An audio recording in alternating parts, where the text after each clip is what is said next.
ఇక్కడ ఒక సన్నిధి అవుతుంది రండి అని అన్నాం అనుకో, ఇంటిలోనా కదా. చాలా మంది ఇంటిలో పరిచయం రావడానికి పెద్దగా ఇష్టపడరు, ఇంట్లో జరిగేటువంటి ప్రార్థనలు రావడానికి ఇష్టపడరు. కానీ ఇంటిలో జరిగినటువంటి పరిచర్యలు, ఇంటిలో జరిగినటువంటి ప్రార్థనలు, ఇంటిలో జరిగిన ప్రార్థన ద్వారా దేవుడు చేసిన గొప్ప కార్యాలు చూద్దాం. దేవునికి స్తోత్రం. బైబిల్ గ్రంథంలోని ఇంటిలో కూడి ప్రార్థనలు చేయగా అద్భుతాలు జరిగాయి. దేవునికి స్తోత్రం. యేసుక్రీస్తు ప్రభువారు భూమి మీద 3.5 సంవత్సరాలు సువార్త ప్రకటించినంత కాలం కూడా ఎక్కడ ప్రకటించారు? ఆయన వీధుల్లోనూ ఇళ్లలోనే. దేవునికి స్తోత్రం. ఆయన పలానా గృహంలో ఉన్నారు, పలానా ఇంటికి వెళ్ళారు, పలానా ప్రదేశానికి వెళ్ళారు అని యేసుక్రీస్తు ప్రభువారు ఆయన ఏ ఇంటిలో ఇలా కూర్చుంటే ఆ ఇల్లంతా నిండిపోయిందంట. దేవునికి స్తోత్రం. అమ్మో యేసుక్రీస్తు ప్రభువారు మా వీధిలోనికి వచ్చారు, అమ్మో యేసుక్రీస్తు ప్రభువారు మా ఇంటి పక్కన ఉన్నటువంటి ఆ విశ్వాస ఇంట్లోకి వచ్చారు, మా ఇంటి పక్కనటువంటి ఆయన ఇంటిలోకి వచ్చారు, అమ్మో ఎలాగైనా సరే అక్కడికి వెళ్ళాలి. దేవునికి స్తోత్రం. అప్పటి దినాల్లో యేసుక్రీస్తు ప్రభువారు ప్రతి విషయంలో కూడా మాదిరి ఉంచారు. ఏముంచారు? మాదిరి ఉంచారు. అంటే పెద్ద పెద్ద దేవాలయాలు, పెద్ద పెద్ద బిల్డింగులు, పెద్ద పెద్ద కొండల మీద కాదు గాని నీవు ఇంటిలో ఉండి ప్రార్థన చేసిన గొప్ప కార్యం జరుగుతుంది. దేవునికి స్తోత్రం. యేసుక్రీస్తు ప్రభువారు పెద్ద పెద్ద దేవాలయాల్లో, పెద్ద పెద్ద కొండల మీద అపార్ట్మెంట్లను పరిచయం చేసిన దానికన్నా బైబిల్ మొత్తం కూడా ఆయన ఇంటిలో ఉండి కూడా అనేక అద్భుత కార్యాలు జరిగాయి. దేవునికి స్తోత్రం. ఒకసారి చదువు చూడండి. మొదటి రాజుల గ్రంథము 17వ అధ్యాయము 17వ వచనం చూద్దాం. అటు తరువాత ఆ ఇంటి యజమానురాలైన ఆమె కుమారుడు రోగి అయి ప్రాణము నిలువచాలంత వ్యాధి గలవాడు అయ్యను. ఆమె ఏలియాతో, దైవజనుడా, నా యుద్ధకు నీవు రానిమిత్తమేమి? నా పాపమును నాకు జ్ఞాపకము చేసి నా కుమారుని చంపుటకే నా యుద్ధకు వచ్చితివా అని మనవి చేయగా, అతడు నీ బిడ్డను నా చేతికిమ్మని చెప్పి ఆమె కౌగిట్లో నుండి వారిని తీసుకొని తానున్న పై అంతస్తు గదిలోనికి పోయి తన మంచం మీద వాణ్ణి పరుండబెట్టి, యెహోవా నా దేవా, నన్ను చేర్చుకున్న ఈ విధవరాలి కుమార్ని చంపునంతగా ఆమె మీదకి కీడు రాజేసిదివా అని యెహోవాకు మొర్రపెట్టి. ఇక్కడ సందర్భం ఏంటంటే దైవజనటువంటి ఏలియా సారేపతన ఊరిలోకి వెళ్ళారు. ఆ ఊరిలోకి అప్పటికే ఏముంది? కరువు ఉంది. ఎప్పుడైతే దైవజనటువంటి ఏలియా ఎలాగైనా సరే వర్షం కురవకూడదని చెప్పి ప్రార్థన చేయగా 3.5 సంవత్సరాలు వర్షం కురవడం ఆగిపోయింది. వర్షం కురవకపోతే ఏమైనా మొలుస్తాయండి? వర్షం కురవకపోతే పంటలు పండుతాయా? పండవు. వర్షం కురవకపోతే పంటలు పండవు, నీరు ఉండదు, తాగడానికి గాని తినడానికి గాని దేనికి కూడా భయంకరమైనటువంటి కరువు పరిస్థితి వస్తుంది. ఈ 3.5 సంవత్సరాలు కూడా వర్షము రాలేదంట. ఎవరు ప్రార్థన చేయగా? ఏలియా ప్రార్థన చేయగా, దైవజనటువంటి ఏలియా ప్రార్థన చేయగా 3.5 సంవత్సరాలు వర్షము లేదు. అటువంటి భయంకరమైనటువంటి కరువు దినాల్లో ఏలియా ఎక్కడికి వెళ్ళాడు? సారేపతు ఊరికి వెళ్ళాడు. అక్కడ ఒక విధవరాలంట మరి పొలాలు ఏర్పడం చూసి ఆమె దగ్గరికి వెళ్లి కొంచెం తాగడానికి నీళ్లు కావాలని అడిగినప్పుడు ఆ విధవరాలు లోపలికి వెళ్లి నీరు తీసుకురాగానే అదే చేతితో నాకు ఒక అప్పము చేసి తీసుకురమ్మని చెప్తే అప్పటికే చాలా కరువు దినాలు ఉన్నాయి అక్కడ కదా. కానీ ఆమె అంటుంది, దైవజనుడా, కరువు దినాల్లో మేము జీవిస్తున్నాం, నాకు నా కుమారుడికి చాలంత మటుకి కొంచెం బుడ్డిలో నూనె ఉంది, ఆ యొక్క తొట్టెలో కొంచెం పిండి మాత్రమే ఉంది, అది మేమిద్దరం చెరుకొక అప్పం చేసుకుని చెరుకు కట్టేసుకుని తినేసి ఇంకా చనిపోవడమే బ్రతుకు. మరి ఇలాంటి పరిస్థితిలో నీవు అప్పం చేసి ఇమ్మన్నావేటనంటే, లేదు, నేను దేవుని యొక్క బిడ్డగా నేను చెప్తున్నాను, నీవు నా కోసం ఒక అప్పము తీసుకురా అని చెప్పిన వెంటనే దైవజనుడు మాట విని అప్పము చేసి తీసుకొచ్చింది. ఎలాగైతే పిండిలో తీసి వేసిందో ఆ పిండి నిండుతూనే ఉంది. దేవునికి స్తోత్రం. ఆ 3.5 సంవత్సరాలు కూడా ఆ పిండి తీస్తూనే ఉందంట. ఆ పిండి గాని నూనె గాని అయిపోకుండా దేవుడు దాన్ని ఆశీర్వాదకరంగానే ఉంచాడు. అటువంటి పరిస్థితి అయిన తర్వాత ఆ దైవజనుడితోటి ఆ విధవరాలు మాట్లాడుతుంది. ఏం మాట్లాడుతుంది? ఆ ఇంటి యజమానురాలైనటువంటి ఆమె కుమారుడు రోగి అయి ఉన్నాడు. ఏమై ఉన్నాడు? తన కుమారుడు మంచం మీద ప్రాణ భయంకరమైనటువంటి పరిస్థితులు కలిగి ఏ టైంలో చనిపోతాడో తెలియనటువంటి స్థితిలో ఉన్నాడు తన కుమారుడు. దైవజనుడా, నా కుమారుడు చనిపోయే పరిస్థితిలో ఉన్నాడని చెప్పినప్పుడు ఆ ఏలియా ఏం చేశాడు? ఆ బిడ్డను పట్టుకుని ఎక్కడికో వెళ్ళాడా? ఎక్కడికి వెళ్ళాడు? తన ఇంటి పైగా మేడ మీదకి వెళ్ళి ఆ కుమారుడి నిమిత్తము దేవునికి మొరపెట్టాడంట. దేవునికి స్తోత్రం, దేవునికి స్తోత్రం. ఎప్పుడైతే ఏలియా ప్రార్థన చేశాడో వెంటనే ఆ బిడ్డ చక్కటి సంపూర్ణమైన ఆరోగ్యవంతుడిగా ఉన్నాడంట. దేవునికి స్తోత్రం. ఆ ఆరోగ్యవంతమైన బిడ్డని మరలా విధురాల చేతిలో పెట్టి, అమ్మా తర్వాత చదువునా, ఏలియా ఆ చిన్నవాడిని తీసుకొని గదిలో నుండి దిగి ఇంట ప్రవేశించి వాని తల్లికి అప్పగించి ఇదిగో నీ కుమారుడు వాడు బ్రతుకుచున్నాడని చెప్పగా ఆ స్త్రీ ఏలియాతో నీవు దైవజనుడివై ఉన్నావనియు నీవు పలుకుచున్నా యెహోవా మాట నిజమని ఇందుచేత నీ నెరుగుదును అనెను. దేవునికి స్తోత్రం, దేవునికి స్తోత్రం.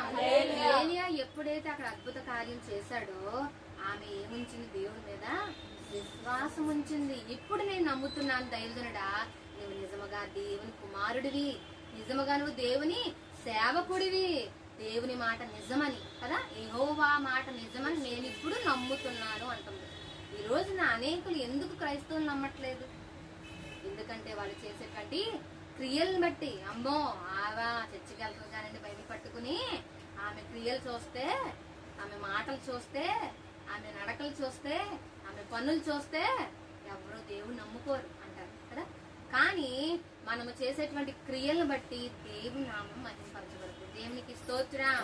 అక్కడ ఏలియా చేసేటువంటి ప్రార్థన ప్రతిఫలముగా, ఏలియా చేసినటువంటి మంచి పరిశుద్ధమైనటువంటి కార్యమును బట్టి ఆమె అంటుంది, యెహోవా మాట నిజమని నేను ఇప్పుడు ఎరుగుతున్నాను. దేవునికి స్తోత్రం, దేవునికి స్తోత్రం. ఏలియా ప్రార్థన చేయగా 3.5 సంవత్సరాల వర్షం ఆగిపోయింది కదా. అటువంటి బలమైన శక్తివంతమైన ప్రార్థనాపరమైనటువంటి ప్రవక్త సమస్యను ఎదుర్కొన్నాడా లేదా? ఎదుర్కొన్నాడు. ఎందుకంటే తన శత్రువైన ఆహాబు యెజబెలు తనని చంపడానికి ప్రయత్నిస్తున్నప్పుడు ఎంతగానో దూరంగా పరిగెత్తుకుంటూ పారిపోతూ అరణ్యంలో కూడా వెళ్ళిపోయాడంట. చూద్దామా ఆ వచనం కూడా? ఒకసారి చూద్దాం, చూడండి. అదే మొదటి రాజులు 18వ అధ్యాయము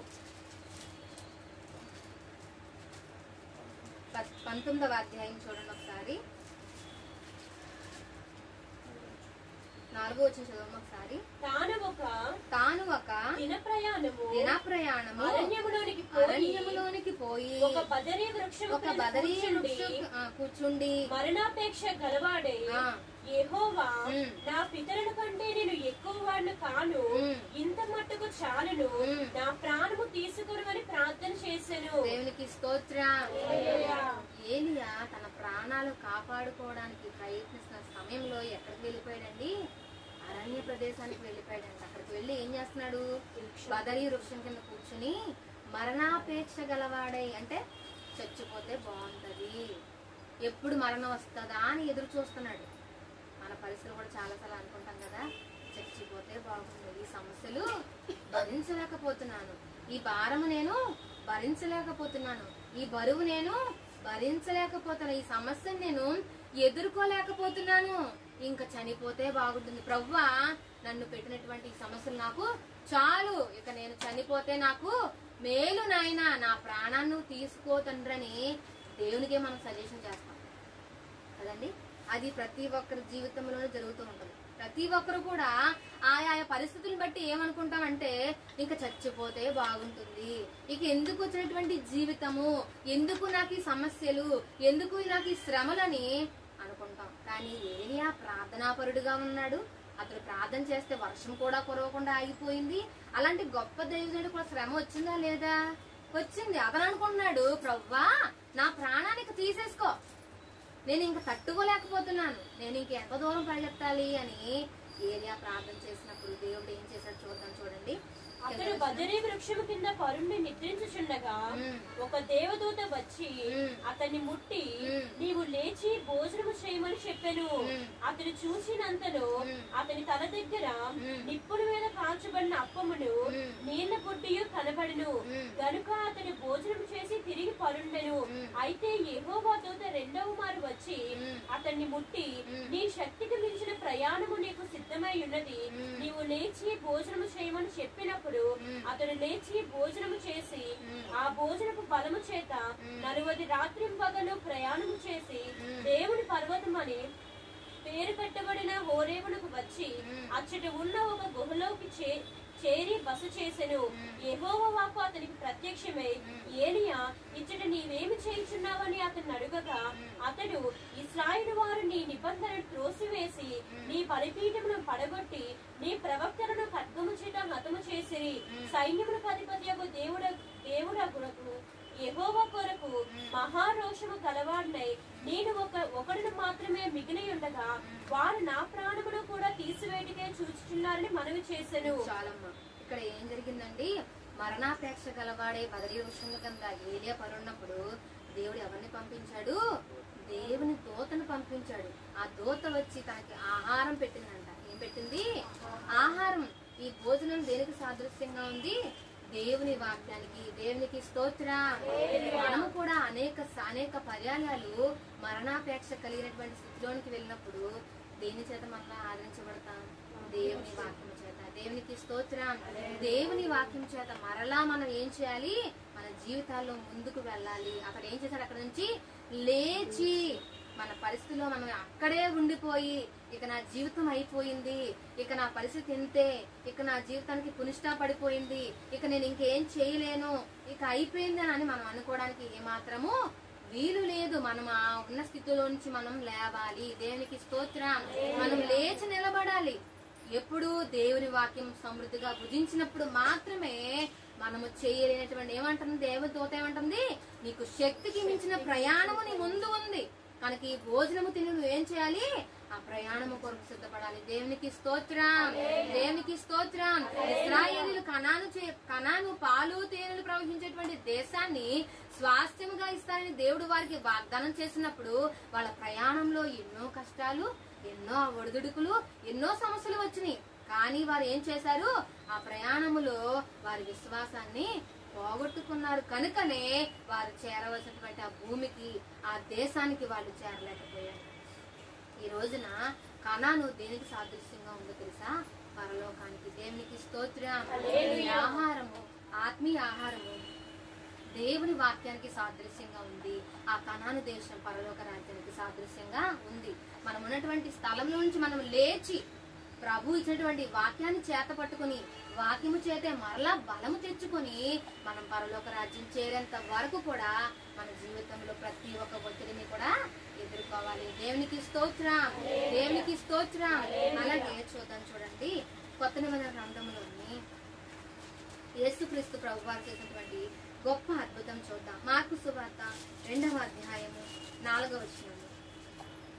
చాలా మంది కూడి ఉన్నందున వారు ఆయన యొద్దకు చేరలేక ఆయన ఉన్న చోటికి పైగా ఇంటి కప్పు విప్పి సందు చేసి పక్షవాయువు గలవాన్ని పరుపుతోనే తింపిరి.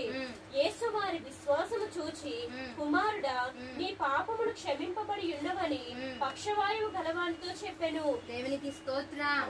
దేవునికి స్తోత్రం. అక్కడ కొన్ని దినముల పిమ్మట ఆయన మరలా కపెర్నహూములోనికి వచ్చారంట. ఎవరు?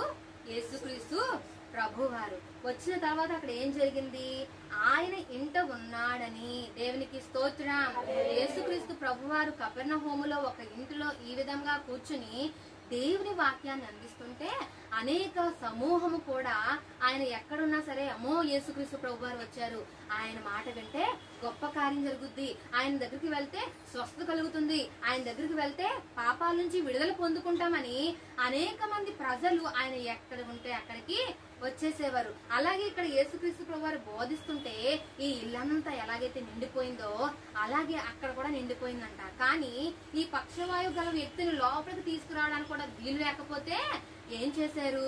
ఎలాగైనా ఈ వ్యక్తిని యేసుక్రీస్తు ప్రభువు గారు తీసుకెళ్తే చాలు, ఈ వ్యక్తి బాగు చేయబడతాడు, వాళ్ళ కుటుంబాన్ని మరలా కట్టుకుంటాడని 4 వ్యక్తులు విశ్వాసముతో ఇంటి పైకప్పు తీసి ఆ యొక్క పరుపుని కిందకు దించారంట. దేవునికి స్తోత్రం. ఆ మంచం మీద ఉన్నటువంటి ఆ పక్షవాయువు గల వ్యక్తిని ఏం చేశారు?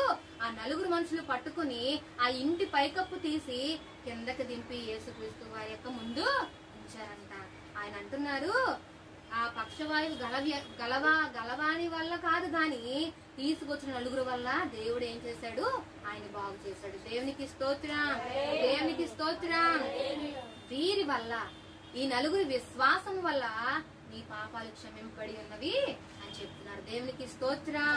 ఈ కార్యం ఎక్కడ జరిగిందండి? ఇంటిలోనే. దేవునికి స్తోత్రం. ఇల్లు అనగా మనం చాలా తక్కువగా చూస్తూ ఉంటాం కదా. ఎక్కువగా ఇంట్లో ఉండడం కన్నా బయట ఎక్కువగా ఉండడానికి కూడా చాలా మంది ఇష్టపడుతూ ఉంటారు. పార్కుల వెంట తిరగడానికి, బీచ్ల వెంట తిరగడానికి, బయట షికారులు చేయడానికి, పగలనక రాత్రనక బయట తిరగడానికి చాలా మంది ఇష్టపడుతూ ఉంటారు. కానీ దేవుని వాక్యం ఏమంటుంది? నీకు కష్టం వచ్చిందా, నీకు ఇబ్బంది వచ్చిందా, నీ హృదయానికి గాయమైందా, నీకు బాధ కలిగిందా, అయితే నీవు ఇంటిలోనికి వెళ్ళి తలుపు వేసుకుని రహస్యమందు నీ తండ్రికి విజ్ఞాపన చేయి. దేవునికి స్తోత్రం. దేవునికి స్తోత్రం. ఆయన అంటున్నాడు, నీకు కష్టం వచ్చిందా, అయితే ఆ పల్ల ప్రాంతానికి వెళ్ళిపో. నీకు కష్టం వచ్చిందా, పల్ల 7 వారాలు అక్కడికి వెళ్ళిపో. కష్టం వచ్చిందా, పల్ల 8 వారాలు ఇక్కడికి వెళ్ళిపో అని చెప్పి దేవుడు చెప్పట్లేదు. ఆయన అంటున్నాడు, నీవు ఇంటిలోనికి వెళ్ళి, నీ గదిలోనికి వెళ్ళి నువ్వు మోకరించి, నీవు ముసుగు వేసుకుని ప్రభు సందులో నీవు కన్నీరు కార్చి ప్రార్థన చెయ్యి. రహస్యమందు చూస్తున్న దేవుడు ఉన్నాడు. దేవునికి స్తోత్రం. దేవునికి స్తోత్రం. మన జీవితంలో దేవుడు వాక్యమైనటువంటి ఖడ్గం మనకి ఇచ్చినప్పుడు మనకెందుకండి భయం, మనకెందుకు చింత? ఎందుకంటే వాక్యం అనే ఖడ్గం మన చేతిలో ఉంది కనుక మన దేవుడు అంటున్నాడు, నువ్వు ప్రార్థన చేయి, నేను కార్యం చేస్తాను. నువ్వు ప్రార్థన చెయ్యి, నేను కార్యం చేస్తాను. ఎక్కడికి? వాళ్ళ ప్రాంతానికి వెళ్ళి నువ్వు ప్రార్థన చేయని అంటలేదు దేవుడు. నీ గదిలోనికి వెళ్ళి, నీ ఇంటిలోనికి వెళ్ళి, అయ్యో ఎవరు లేరు కదా, నేను ఒక్కదాన్ని ప్రార్థన చేస్తే దేవుడు వింటాడా, నేను ఒక్కదాన్ని కన్నీరు కాస్తే దేవుడు చూస్తాడా అని నువ్వు అనుకుంటున్నామో గానీ ఖచ్చితంగా దేవుడు నీ ప్రార్థన వింటాడు. నీ కన్నీరు చూసే గొప్ప దేవుడు మన యేసయ్య. దేవునికి స్తోత్రం. ఆయన కన్నులంట ఎవరైతే భూమి మీద నీతిమంతులుగా యథార్థంగా ఉన్నారో వారి వైపు ఆయన కన్నులు తేరి చూస్తూనే ఉంటాయంట. దేవునికి స్తోత్రం. మనం యథార్థంగా ఉన్నామని, మన నీతిగా ఉన్నామని మన ఎదుటివారు మనకి సర్టిఫికెట్ ఏమి రాసి ఇవ్వక్కర్లేదు. మన దేవుని దృష్టిలో మనం యథార్థంగా ఉంటే చాలు. నీ జీవితాన్ని ఎంతమంది ఆపుదామన్నా ఆపే శక్తి ఎవరికి ఉండదు. దేవునికి స్తోత్రం. యోసేపు కోసం మనం జ్ఞాపకం చేసుకుంటే, యోసేపు పోతీఫర్ ఇంటిలో నమ్మకంగా ఉన్నాడు. దేవునికి స్తోత్రం. ఎవరు ఉన్నా ఎవరు లేకపోయినా, ఆ ఇంటి యజమాని ఉన్నా ఇంటి యజమాని లేకపోయినా, ఆ పోతీఫర్ ఇంటిలో నమ్మకంగా తనకు అప్పగించిన పని నమ్మకంగా చేశాడు. కాబట్టి ఆ నమ్మకాన్ని చూసిన దేవుడు ఏం చేశాడు? బానిసగా తెలియనటువంటి దేశానికి వెళ్ళినా, తెలియనటువంటి ప్రాంతానికి వెళ్ళినా, తెలియని మనుషుల మధ్య నివసిస్తున్నా దేవుడు తనను చూసి బానిసగా ఉన్నటువంటి యోసేపుని ఆ యొక్క ఈజిప్ట్ అంతరికి కూడా ఏం చేశాడండి? ప్రధానమంత్రిని చేశాడు. దేవునికి స్తోత్రం. చక్రవర్తిని చేశాడు. ఎవరన్నా అనుకుంటారా? ఒక దేశానికి బానిసగా, పనివాడిగా, కూలీగా వెళ్ళినవాడు రాజు అయిపోతాడు, సీఎం అయిపోతాడు, ప్రైమ్ మినిస్టర్ అయిపోతాడు అని ఎవరైనా అనుకుంటారా? కానీ ఊహించలేని గొప్ప కార్యాలు మన దేవుడు మాత్రమే చేయగలడు. దేవునికి స్తోత్రం. దేవునికి స్తోత్రం. ఏ అడ్రస్ అయితే లేకుండా వెళ్ళాడో, ఏ అడ్రస్ లేని ప్రాంతానికి వెళ్ళాడో తనే ఒక అడ్రస్ గా అయిపోయాడు. దేవునికి స్తోత్రం. మన జీవితంలో ప్రభు విషయంలో నమ్మకంగా యథార్థముగా ఉన్నప్పుడు మన యథార్థతను బట్టి దేవుడు మన జీవితంలో గొప్ప కార్యాలు జరిగిస్తూనే ఉంటాడు. పేతురు జైల్లో ఉన్నాడు. ఆ విషయం తెలిసింది సంఘానికి. తెలిసి సంఘం ఏం చేసింది? పరిగెత్తుకుంటా ఏం చేసింది? అక్కడికి వెళ్ళిందా? ఆ జైలు దగ్గరికి వెళ్ళిందా? ఏం చేసింది? వారి గదిలో ఉండే ప్రార్థన చేశారంట. దేవునికి స్తోత్రం. చూద్దామా అపోస్తుల కార్యములు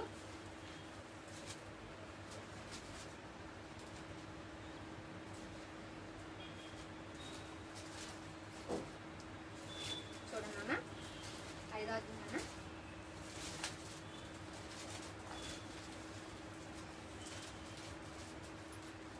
చూడండి ఒకసారి అపోస్తుల కార్యములు 10వ అధ్యాయము 9వ వచనం చూడండి. మరునాడు వారు ప్రయాణమైపోయి పట్టణములకు సమీపించినప్పుడు పగలు ఇంచుమించు 12 గంటలకు పేతురు ప్రార్థన చేయుటకు మిద్దె మీదకి ఎక్కెను. అతడు మిక్కిలి ఆకలిగొని భోజనము చేయగోరెను. ఇంటి వారు సిద్ధము చేయుచుండగా అతడు పరవశుడై ఆకాశము తెరువబట్టి 4 చెంగులు పట్టి దింపబడిన పెద్ద దుప్పటి వంటి ఒక విధమైన పాత్ర భూమి మీదకి దిగివచ్చుట చూచెను. అందులో భూమి అందంలో సకల విధములైన చతుష్పాద జంతువులను, క్రాపు పురుగులను, ఆకాశ పక్షులను ఉండెను. అప్పుడు పేతురు నీవు లేచి చంపుకొని తినుమని ఒక శబ్దం అతనికి వినపడెను. అయితే పేతురు, వద్దు ప్రభువా, నిషిద్ధమైనది అపవిత్రమైనది ఏదైనా నేనెన్నెన్నో తినలేదని చెప్పగా, దేవుడు పవిత్రము చేసిన వాటిని నీవు నిషిద్ధమైన వాటినిగా ఎంచవద్దని మరలా 2వ మారు ఆ శబ్దం అతనికి వినబడెను. దేవునికి స్తోత్రం. పేతురు ఏం చేస్తున్నాడండి? మిద్దె మీదకి ఎక్కి ప్రార్థన చేస్తున్నాడు. ఎక్కడ? ఇంటిలోని. దేవునికి స్తోత్రం. పేతురు ఇంటిలో ప్రార్థన చేయగా దేవుని దర్శనాన్ని చూశాడంట. ఈ రోజున మనం ఇంటిలో చేసిన ప్రార్థన ఎవరు చూడట్లేదు అని అనుకుంటాం, కానీ ఎవరు చూస్తున్నారు? అది దేవుడు చూస్తున్నాడు. ఆ ఇటలీ పటాలంలో ఒక శతాధిపతి అనేటువంటి కొర్రేలి ఉన్నాడు, భక్తిపరుడు. ఆ వ్యక్తి 2 మనుషుల్ని కూడా పేతురు దగ్గరికి తీసుకొస్తారని చెప్పి, పేతురు దగ్గరికి వస్తారని చెప్పి ప్రార్థనలో ఉంటున్న పేతురికి సినిమాలా కనబడుతుంది. దేవునికి స్తోత్రం. పేతురు ఇంటిలో ఉండి ప్రార్థన చేస్తుంటే నా కోసం ఒక 2 మనుషులు వస్తారని పేతురుకు దేవుడు దర్శన రూపంలో చూపిస్తున్నాడు. ఈ రోజున మనం కలల భావం పొందవచ్చు, దర్శనాలు పొందవచ్చు, భాషలు మాట్లాడవచ్చు. ఇవన్నీ కూడా కృపావరాలు, ఆత్మ ఫలాలు. ఇవన్నీ కూడా మనం ఎక్కడికి వెళ్ళి పొందుకోవచ్చు? బైబిల్ కాలేజ్కి వెళ్ళి పొందుకోక్కర్లేదు, బైబిల్ స్టడీకి వెళ్ళి పొందుకోక్కర్లేదు. బైబిల్ గన్నాన్ని పట్టుకుని నీ ఇంటిలో ఉండి నువ్వు చేసిన ప్రార్థన ద్వారా దేవుడిని కట్టి జ్ఞానిస్తాడు. దేవునికి స్తోత్రం. దేవునికి స్తోత్రం. పేతురు ఆ మిద్దె మీదకి ఎక్కి ప్రార్థన చేస్తుంటే దేవుని దర్శనాన్ని చూస్తున్నాడంట. క్లియర్ గా దేవుని దర్శనం చూస్తుంటే అదే ప్రకారం ఏ దర్శనం అయితే పేతురికి కనిపిస్తుందో అదే దర్శనం మరలా తన జీవితంలో జరిగింది. దేవునికి స్తోత్రం. తన ముందంతా ఏమున్నాయంట? అపవిత్రమైనవి ఉన్నాయంట, పురుగులు ఉన్నాయంట, చతుష్పాద జంతువులు ఉన్నాయంట. ఇదేంటి ప్రభువా, నాకు ఈ కళలో ఏం చేస్తున్నావు? అపవిత్రమైనవి చూపిస్తున్నావేంటి, నిషిద్ధమైనవి చూపిస్తున్నావేంటి కదా. దేవుడు కొన్నిటిని నిషిద్ధమైనవిగా, కొన్ని పవిత్రమైన వాటిగా చేశాడు కదా. మనం పంది తింటామా? తేళ్లు తింటామా? తినం. ఎందుకంటే అవి నిషిద్ధమైనవి కదా. కొన్ని నిషిద్ధమైనవి ఉన్నాయి, కొన్ని పవిత్రమైనవి ఉన్నాయి. మనం పవిత్రమైనవి దేవుడు తినమన్నవి మాత్రం మనం తింటున్నాం. కానీ ఈ పేతురు కలలో ఏం చూస్తున్నాడంటే నిషిద్ధమైనవన్నీ చూపించి దేవుడు తిను అంటున్నాడంట. అంటే అవన్నీ తినడానికి కాదు. ఆ దర్శనం ఏంటి తెలుసా? భావం అంటే రకరకాల మనుషులు నీ ముందు ఉన్నారు, వారి మధ్య దేవుని సువార్త ప్రకటించాలని. దేవునికి స్తోత్రం. దేవునికి స్తోత్రం.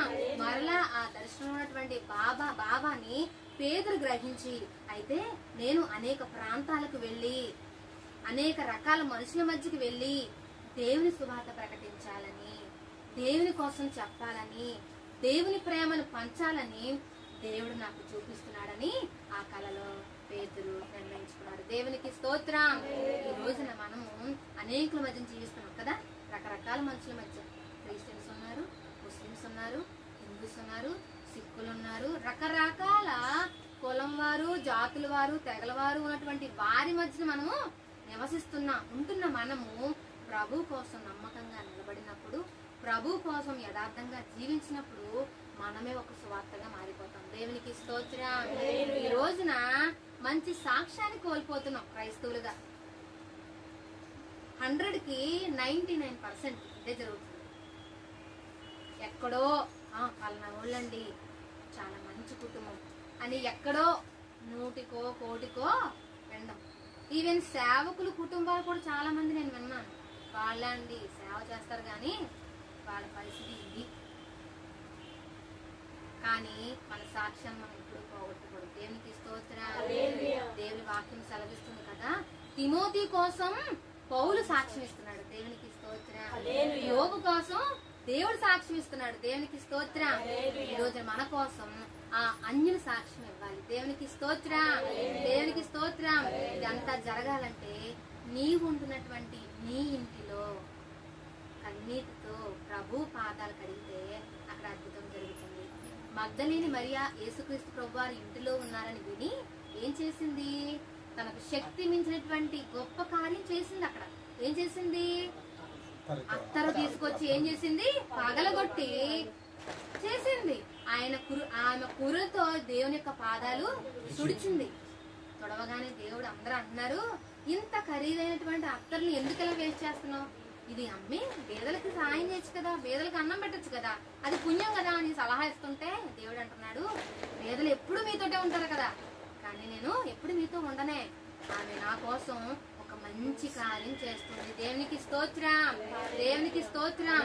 ఆమె అక్కడ చేసిన మంచి కార్యం వల్ల ఆ సువాసన ఆ ప్రాంత ప్రజలందరికీ తెలిసిపోయింది. దేవునికి స్తోత్రం. ఆ ఇంటిలో జరిగిన కార్యము, ఆ ఇంటిలో జరిగినటువంటి ఆ గొప్ప కార్యం ఆగిందా అండి? ఆగలేదు. ఆ వాసన ఎవరైనా ఆపగలిగారా? అందరూ అన్నారు ఎందుకు వేస్ట్ చేస్తున్నావు అన్నారు. కానీ ఆ వాసన అంతా ఆ పరిసర ప్రాంతాలన్నీ కూడా వెళ్ళిపోయి మగ్దలేని మరియా చాలా విలువైన అత్తరు ఏం చేసింది?